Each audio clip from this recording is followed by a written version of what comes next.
because their knowledge is as, or perhaps more, complex.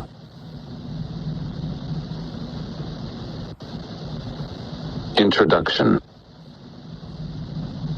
At various times, Don Juan attempted to name his knowledge for my benefit. He felt that the most appropriate name was Nagualism, but that term was too obscure. Calling it simply knowledge made it too vague, and to call it witchcraft was debasing. The mastery of intent was too abstract, and the search for total freedom too long and metaphorical.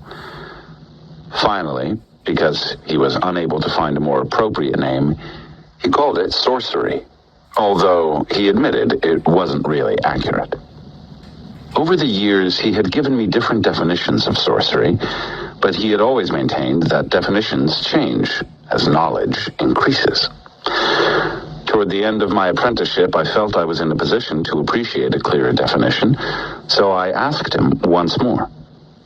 From where the average man stands, Don Juan said, sorcery is nonsense, or an ominous mystery beyond his reach.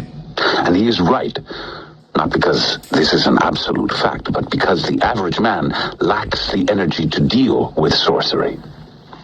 He stopped for a moment before he continued. Human beings are born with a finite amount of energy, Don Juan said. An energy that is systematically deployed, beginning at the moment of birth, in order that it may be used most advantageously by the modality of the time. What do you mean by the modality of the time? I asked. The modality of the time is the precise bundle of energy fields being perceived, he answered. I believe man's perception has changed through the ages. The actual time decides the mode. The time decides which precise bundle of energy fields out of an incalculable number are to be used. And handling the modality of the time